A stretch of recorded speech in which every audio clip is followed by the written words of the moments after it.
સુરતના કડોદરામાં આવેલ સ્વામિનારાયણ ફિઝિયોથેરાપી કોલેજમાં ચોંકાવનારી ઘટના. બીજા વર્ષમાં અભ્યાસ કરતી વિદ્યાર્થીનીએ હોસ્ટેલમાં ગળે ફાંસો ખાઈ આપઘાત કર્યો. વાંસદાની જિગીસા ગાયકવાડે નાયલોનની દોરીથી જીવન ટૂંકાવતા કોલેજમાં હાહાકાર મચ્યો છે. ઘટનાની જાણ થતાં જ 108 અને પોલીસને બોલાવવામાં આવી હતી. સુરતના કડોદરામાં આવેલ સ્વામિનારાયણ ફિઝિયોથેરાપી કોલેજમાં આજે સવારથી જ શોકનો માહોલ છવાઈ ગયો છે. નર્સિંગના બીજા વર્ષમાં અભ્યાસ કરતી વાંસદાની વિદ્યાર્થીની જિગીસા ગાયકવાડે પોતાના હોસ્ટેલ રૂમમાં નાયલોનની દોરીનો ફાંસો ખાઈ આપઘાત કર્યો હતો. ઘટનાની જાણ સૌથી પહેલા હોસ્ટેલમાં રહેતા સહવિદ્યાર્થીઓને થઈ હતી, જેમણે તરત જ ઇન્ચાર્જ આચાર્ય ચાંદની પટેલને જાણ કરી હતી.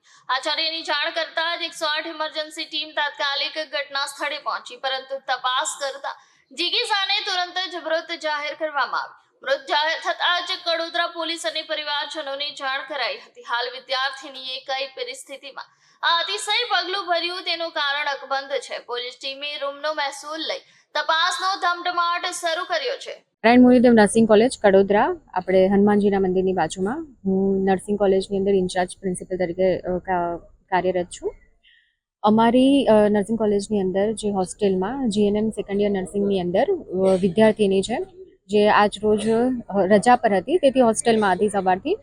અને હોસ્ટેલમાં એમણે બપોરના સમયગાળાની દરમિયાન એમણે ગળાફાંસો ખાઈ લીધો છે, જેની જાણ અમને જે તુરંત થઈ હતી. ત્યારબાદ અમે એમને એ જાણ થયા બાદ અમે 108ને કોલ કર્યો. સ્વામીજી અમારા જે મેનેજમેન્ટના સભ્ય છે એમને જણાવ્યું અને ત્યારબાદ અમે આગળ કાર્યવાહી કરી છે. પોલીસને જાણ અમે 108ને કોલ કર્યો હતો. 108 આવી અને એમને મૃત જાહેર કરી. તો ત્યારબાદ અમે એની પહેલાં જ્યારે પેરેન્ટ્સને જાણ કરી તો પેરેન્ટ્સે એવું કીધું કે જેમ છે એમ રહેવા દો. અને 108 બી એમને કામ કર્યું અને 108 મૃત જાહેર કરી. તો પછી અમે એમના પેરેન્ટ્સને એવું છે કે અમે આવીએ પછી તમે એનું જે બી છે કાર્ય કરો આગળ. તો અમે એ જ્યાં જેમ છે એ રીતના રહેવા દીધું. એમણે કપડાં સૂકવવાની દોરી પર લટકી અને પંખા જોડે લટકી અને ફાંસો ખાધો છે. કેટલા વર્ષથી અહીંયા અભ્યાસ કરતા? એમને અહીં એડમિશન લીધે 1 વર્ષ અને 3 મહિના જેવા થયા હતા. ફર્સ્ટ યરનું એમણે એક્ઝામ પાસ આઉટ કરી હતી, સેકન્ડ યરમાં અભ્યાસ કરતી હતી.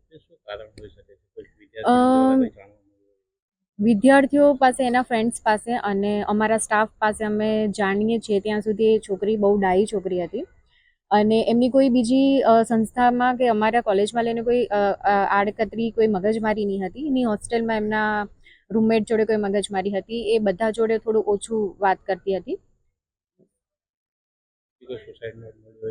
ના, એવું તો કંઈ જાણવા મળ્યું નથી. અને એના ફ્રેન્ડ્સને પણ અમે પૂછ્યું તો એમની જોડેથી કંઈ એવું જાણવા નથી મળ્યું કે એમનું કોઈ બોયફ્રેન્ડ હોય કે એમની કોઈ જગ્યાએ કોઈ મગજમારી ચાલતી હોય અથવા તો કોઈ એમના પર્સનલ ઇસ્યુ ચાલતા હોય. એ પહેલેથી જ્યારે એડમિશન લીધું ત્યારથી જ બહુ શાંત રહેતી હતી અને છેલ્લા 2-3 દિવસથી એ થોડી વધારે પડતી શાંત હતી, બીમાર હતી એવું એના રૂમમેટ કહે છે અને આજ રોજના એ એબસન્ટ હતી.